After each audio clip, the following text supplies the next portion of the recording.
Yo, what's going on YouTube? Chrono here and welcome back to the channel. So today we're doing a video that I mean, truth be told, I technically have recorded this video already once before this.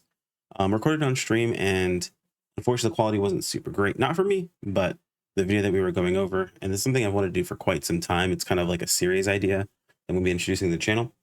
But really quick, if you guys are new here, like I mentioned, I'm Chrono. I primarily cover PSO2 content. Appreciate the subscribers, work our way towards that 10K mark, hopefully by the end of this year.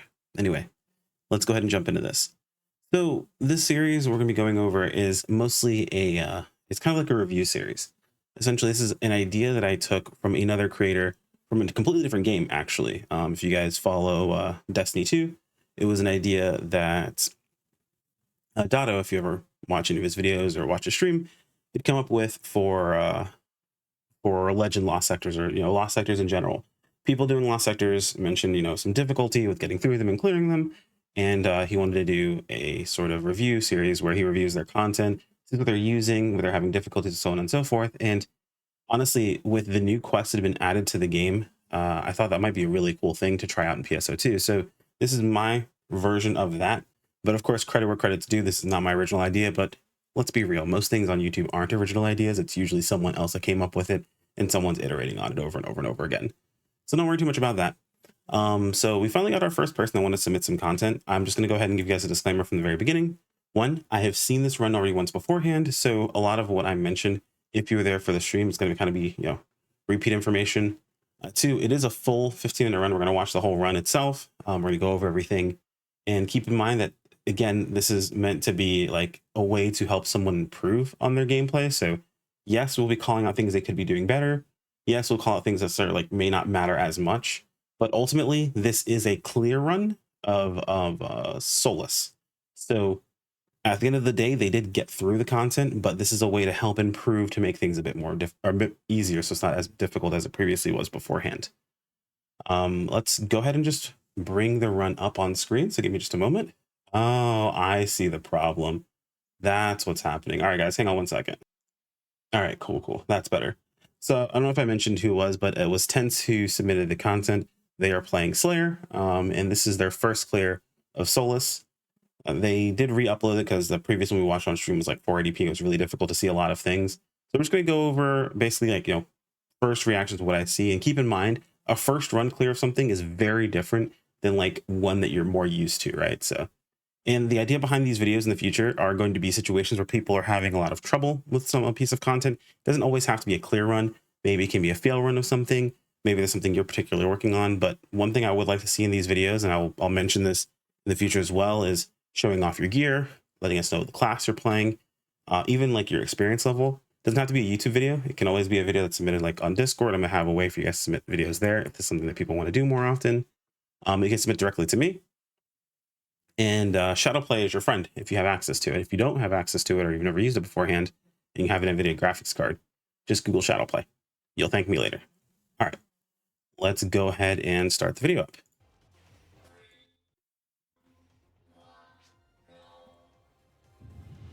It's a little loud, so we're going to turn it down a bit. We're not really worried about the sound effects or anything like that too much, so loud is mostly for me. So from what I can tell, it looks like their team is, it is still a little bit rough. We're on 1080p, right? Yeah, okay. It is still a little rough, but maybe to run this on 1440, does it look nicer? Not really. Yeah, a little grainy. That's fine. We'll leave it on 1080p. So first things first, one thing that is different than what you'll see a lot of other groups do. Well, first off, it looks like this is looks like we've got a Tector, I believe. Tector, Ranger, Slayer. I'm not sure what that last class is. Maybe a Bouncer? Yeah, Bouncer. I can start to see the stacks of physical down go up. Yeah, they went for a tail first. This isn't something that's done by a lot of groups. It happens more commonly on global because it removes an element of danger when it comes to the missiles that are dropped on you consistently. It just makes it easier for you to deal with the incoming damage overall. Looks like he's at about 855 HP, 170 PP. I think he goes over his gear at the end of the video, so we'll talk about that too. Damage isn't looking bad. I don't think he's running a Verse Melts, which is good, because on Slayer you should not be running a Verse Melts. It's actually weaker than just a base Neos Astrian without any fixes. So, and as easy it is to start to build up fixes nowadays, I would highly recommend you just not do that to yourself. All right, well, we did miss some incoming damage. It's not too bad. I mean, like I said, he's taking hits, but he's taking hits is only half his HP, so it's not too terrible. We are going for full bomb strats in this one. You can actually ignore bomb strats if you want to, if you have a ranger, because you can create a weak spot on the hand and just DPS the hand like crazy and use the bombs for step counters. Another way to help increase your damage. But a big thing about this as well is that, you know, first time clear, maybe going to be, you know, going for the safer strats. One thing you will see a lot in this, unfortunately, and this is something that, you know, of course, is something you learn over time, and it's very different than most classes because Slayer has so many ways to deal with incoming damage. Weapon action counter, so weapon action is probably one of the weaker ways to deal with incoming damage for Slayer. Realistically speaking, you want to step weapon action, actually, so you want to step counter using weapon action as the follow-up there. Now, granted, I know how annoying it is to step counter things sometimes. The depth perception can mess you a little bit. And yeah, it's easy for some, but it's difficult for others. So I don't blame you, Tense, for going for weapon action, but they may not have known that, you know, step weapon action is actually stronger overall. Lost some damage. This is more probably like a comfort thing instead of a fear thing. Well, I mean, like a little bit of both, who knows. But I went the comfortable option or the fear option. Either way you want to look at it, of not going into that. You want to try to get as much damage as you can. So step counting those is actually pretty easy because you can watch the laser come to the ground, and it's very easy to know when that's going to start. Now, I'm sure some people are like, well, you know, Slayer is very squishy. One thing you'll find is that for most classes, you're two-shot in this, and two-shot's not that bad to deal with. That just means you need to heal up after you take a hit, and you want to make sure you're above half HP. Now, right here, we actually went over this on stream. You know, I'll go back and we'll do it here too. So it took us really slowing it down and going frame by frame to see it. Oh, did I think I paused it perfectly on the frame that it happened. Oh no, okay. So here we go. Oh yeah, no, he just had 400 HP going into this. Okay, I don't know why before on stream we thought he had more, right? So he just took one hit here and he's at from 400 to like 12. Okay, so he was at like half HP before that. That's fine. One thing to note is I do believe Slayer has a stronger PA to use. Well, not necessarily stronger, but a more efficient PA to use while your target's not moving. While the DPS may be the same using most PAs on Slayer, you got to keep in mind DPP is a big issue. So you don't want to waste PP because you're going to be stuck normal attacking. Ooh, take a big hit there. And that's the danger of the bombs, is that you can take a hit but also having the bomb explode at a different time. You just kind of get double hit almost. Yeah, so this is free step counter bait, like, very easily. And about that, I think he's using the right PA here, actually. And as you notice, he's still got half his PP, so definitely much better DPP. But you got to keep in mind some PAs just are not good DPP, and you're going to run out of PP very quickly. And that's the last thing you want to happen. While Slug Shot is not the worst DPS option, it is technically a DPS loss, so you only want to be slug shotting. Is it slug shot? I think is what it's called. It's the follow-up normal you have at the end of PAs. You only want to be using it, you know, every once in a while. You don't want to use it consistently. It's basically enough to make sure you don't run out of PP in your normal attacking, right? While it is a damage loss to slug shot a ton, it's a bigger damage loss to be normal attacking. So we've got a break here. You want to immediately go for that weak spot in the center. Yep, he's calling mid. You need to go there ASAP. Unfortunately, we're losing a lot of time here. Lost a ton of PP, and now we're normal attacking the core. Yeah, definitely not good. It's a lot of lost damage. Looks like this is a oh yeah, he's using a Neos A, actually, looks like, so that's good. So yeah, the biggest thing you want to keep in mind here is like what's your optimal damage. One thing I will say that is pretty big when it comes to sort of thing nowadays is up until this point for a lot of quests, you could basically play what I like to call freestyle for like every class. Basically just use PAs And as long as you had decent gear and you were consistently attacking and you just like, you know, weren't totally throwing, you would get through pretty much any piece of content. Nowadays, you really need to understand the types of PAs you should be using in the given situation to really make an impact. Unfortunately, there's no DPS meter here. Tense actually mentioned that he didn't have his on, that way he wouldn't like get distracted, which is like totally fine. Definitely understandable. I know I'm definitely someone who gets distracted by my DPS from time to time, so I totally get, you know, not wanting to be distracted, but it does also let you know if you are just doing things correctly, right? Like realistically speaking, you should be pushing about 3100 DPS for Solus per person. So if you can push at least 3100, you know, you're at least, you know, carrying your own weight. If you're doing more, you can help, you know, for someone else dealing less damage. And every class is capable of pushing out that amount of damage. Every single class is. Actually, classes are capable of pushing out much more. But it does help depending upon your class, your group comp. And with a ranger and a tector, you're gonna have a very, very high amount of damage if you're neither one of those classes. Since the tector is boosting the ranger's boosting the tector, and they're both boosting the rest of your group. So looks like they're having some difficulties there. They got both broken and got just above. So nice. At the phase change, we didn't get the down unfortunately because it took a little long. That's fine.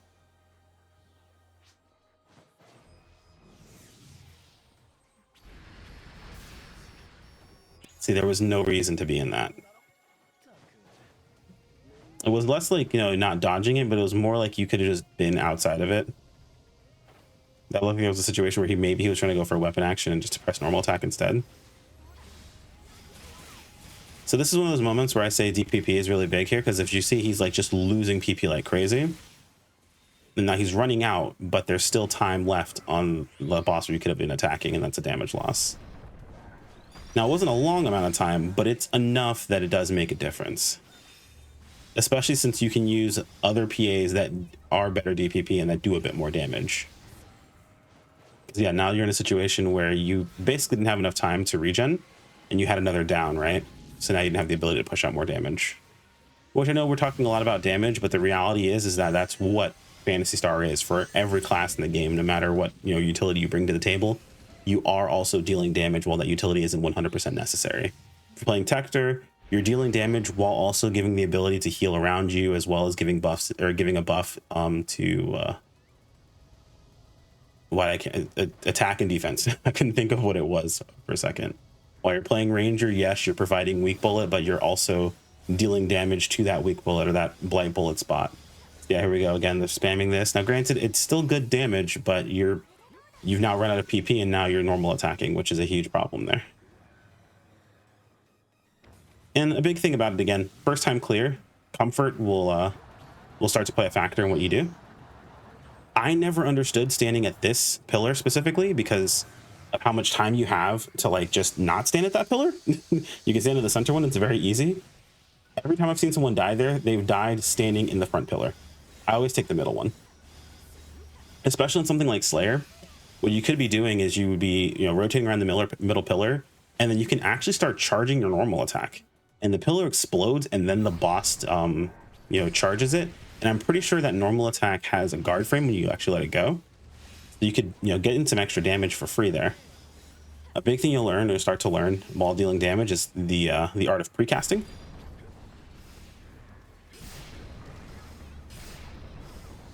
Precasting is pretty strong, so. But again, you know, this is a situation where it's working, right? Like, it's enough to get by, but you definitely can do a lot more.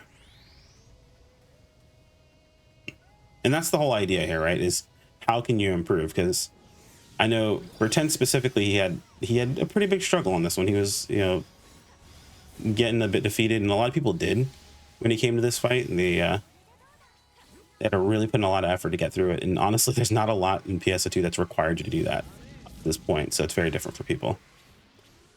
A big thing I would also recommend too is camera management.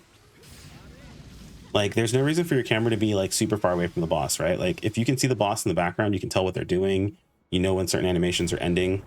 So it's very helpful. And a lot of attacks, by the way, that have rings that are going out towards the edge of the AoE box. Usually when the ring hits the edge is when it explodes. So small tip might be super helpful for you. Here, again, we don't need to be in this. We could literally have just walked out. Jumping's not a bad idea there. But I would have jumped in place and not jumped into the AoEs. You wouldn't have to worry about step countering or weapon action countering or anything like that. Again, not really much of a reason to run back here, but this is more about, you know, safety, which is fine.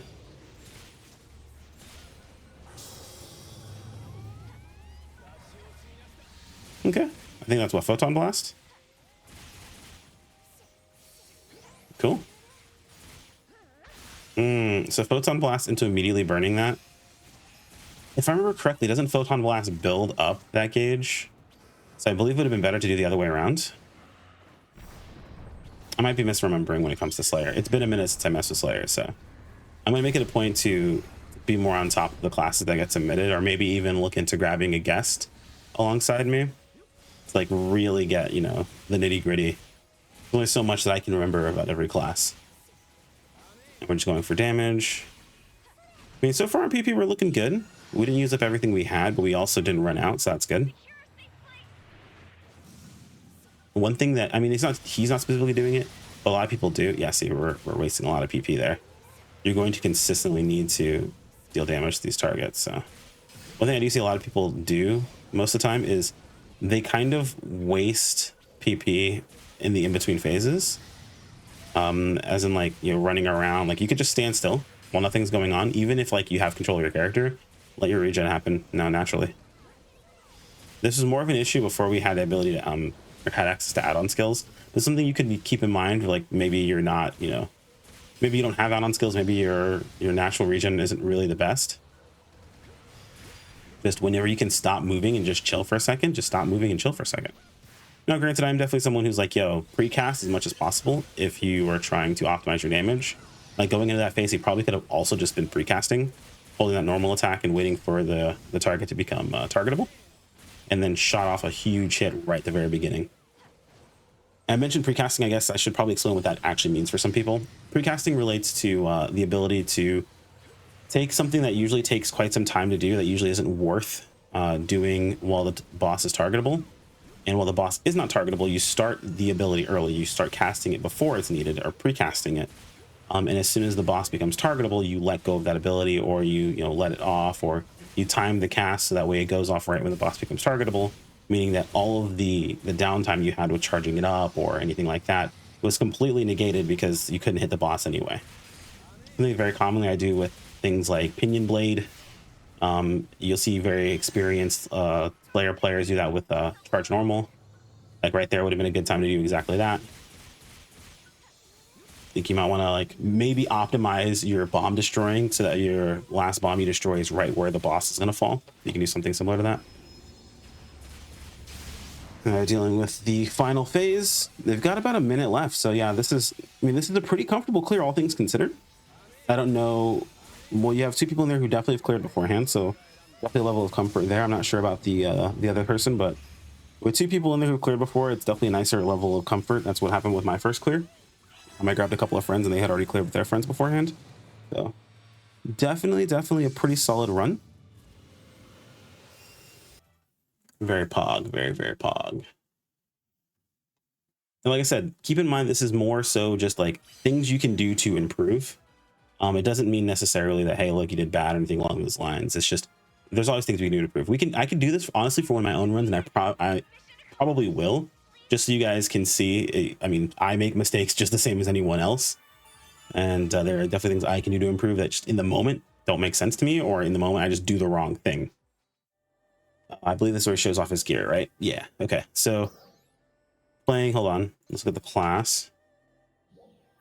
So we're playing Slayer Bouncer. Slayer Bouncer the play here. Would Slayer Bouncer be the play here? Or would it be Slayer Fighter?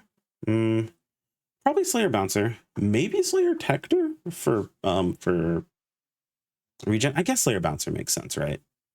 I'm just thinking of like I guess the down factor is nice, but I'm thinking of like the break parts. There's like one, which is just the tail, which I guess that's enough, right? Like that's the damage bonus and damage reduction, and they got that right at the very start. So that might be another reason why they go for the tail break, because the tail break also does give you extra damage while you're playing bouncer the main or sub.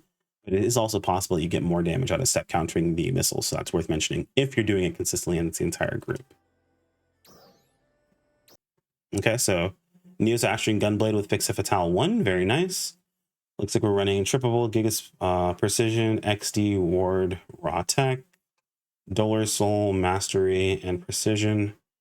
What are we looking like? It's 147.4 range potency. I mean, not bad, pretty solid. On the low end, unfortunately, I would like to see that closer to like 150, realistically speaking. They have quite a bit of damage since 2.5% damage res. Yeah, 2.5% damage res. And we're on full Octo. Octos with, we've got XD Ward Attack. Okay, so yeah, no, these are pretty solid. Precision, Gigas, or Gladius Soul, XD Ward Attack, Gigas Master LC, Hal Finale LC. It's all the same for all of them.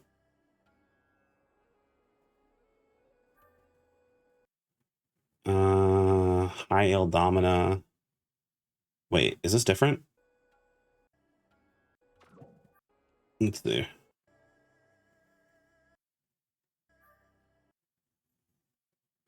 Precision, Gladia, XD Ward, Master, Hal Finale LC. Oh yeah, the High L Domina LC. Oh, what's replacing that? He's got Gigas Precision, High L Domina, Ward, Raw Trippable, Gladia, LC. Yeah, the High L Domina is kind of bad, unfortunately, because High L Domina is what, 3%, meaning the 0.25 minus is 2.75%. So that is a bit of a bummer. I would like to see all those armors be the same, but from what I saw, the Meseta stores, they're not exactly sitting super high. And you've got some LC Og, man. Use them on your main weapon. You definitely could push that up a bit higher. There's the Gladius Soul and things like that. That would actually, yeah, getting some LC Ogs on your main weapon would actually get you over that 150 threshold, which would be really good. But you're also a Slayer, so Slayers do push out a ton of damage as it is, so you're pretty solid there. I mean, I guess you had enough PP as it was. You were kind of bottoming out, but also swapping in things like Spee, having the Dollar Soul swapped out for stuff like Gladius Soul, things like that would help out quite a bit. And I know some people are like, oh, you know, the damage resistance is super helpful for Slayer. Fun fact, I'm playing Bouncers. I mean, I had minus 15% on my damage resistance and still was only 2-shot as well. So keep that in mind. Yeah, maybe Slayer needs that much to only be 2-shot, but I highly doubt that's the case. I think he'll be perfectly fine overall. But I think that's it. Yeah, all right, that's the gear. Oh, add-on skills as well. Okay, let's see. Range potency is at 18, pretty solid. Natural PP generation is at 20, and PP up Waker is at 20. That is insane, dude. That's so lucky. Down critical hit rate up. Okay, cool. Critical rate up. Very nice. Critical potency. Potency's taking a bit of a hit. Does he show sub effects, or does he just leave it here? I think he goes all the way down. Come on. Further. No, he doesn't. So all of them. Okay. So there's a bit of optimization you can do with this here, because there are some things that are going to be super helpful. For example, let's say, what's a good one? I believe Braver has the ability to get you extra healing off of mates. There's little optimizations that you can fit in here. I don't remember all of them off the top of my head, but it's like it's basically optimizing HP, small bits of damage from certain things like PB and things like that, and then PP recovery rates in certain locations. So all things that are super helpful. You don't want to just go HP and resistances. Resistances are nice, and I will say it's not an absolute necessity. Just getting the base add-on skills are more important than anything else, but there's a bit of optimization that can happen there. We can always go over that in another video. But I think that about covers it. Yeah, I think that's everything. Yeah, and that'll do it for this review video. All in all, a pretty solid run. Like I said, there's a lot of things that can be optimized to work out that actually would make a pretty massive difference in your overall damage. That wouldn't really take away from anything you were currently doing. It's just going to be a process of getting used to it. A big one would be fitting in slug shots in between some of your PAs. I would say to start out, just doing it in general enough to keep yourself from bottoming out maybe by the time you hit half PP, you start using it a bit more often. I know there's like an optimal place to use it. I want to say it's like at the first and third of specific PAs. But when you're not doing it at all and bottoming out, it's better to at least do it enough to not bottom out than to do it in the absolute right places. And once you notice that you're starting to use it enough to keep yourself with enough PP to keep attacking, that's when you can start optimizing where that slug shot is. So I would say start with just using it in general to keep yourself from bottoming out and then kind of go from there. Other than that, that's pretty much it. I mean, you got the dub, so that's super cool. Hopefully I'll see you running more of these Solus runs, and maybe we can see a follow-up run that you feel a bit more proud of and you're super happy with. Not to say that that one's bad or anything along those lines, but I can always say that when you finish your first run, you always have that mindset of, man, I could definitely have done that better. But I digress. Hopefully next time we all see the DPS meter, because I'd love to see how well you're pushing that damage and how much you're contributing, because I could just be wrong in some cases and you could just be absolutely slapping and I have no idea. Anyway, guys, if you're curious about submitting your gameplay for this, again, keep in mind the whole idea behind this is if you're struggling behind something, maybe you're looking for some tips on how you can push yourself forward. I know I personally find that what helps me the most is looking at like speedrunners or just other players that are really good at playing the game, seeing what they're doing, mimicking that and trying to fit it into my own gameplay, but not everyone learns that way. Sometimes you feel like you just need to hear about what's going on, or maybe like, you're just having a difficult time and you'd love to have me take a look and see what's going on. I know one part of this was also that I heard a lot of that, I deal with BS or I take incoming BS damage. I will say, and again, no offense, I did not see any BS in that fight. Every hit you took was mostly your own fault. And that happens to me a lot. A lot of hits I take are mostly my own fault. So we'll have to kind of take care of that as you go along. Sometimes it's latency. Other times it's latency of the brain. Either way, guys, I don't know how to outro these videos just yet, so let me know what you guys think in the comments below. I'll be looking for some feedback. Like if you enjoyed, sub if you want to keep up with more, and I'll see you guys all next time. Take care, everyone. Peace out.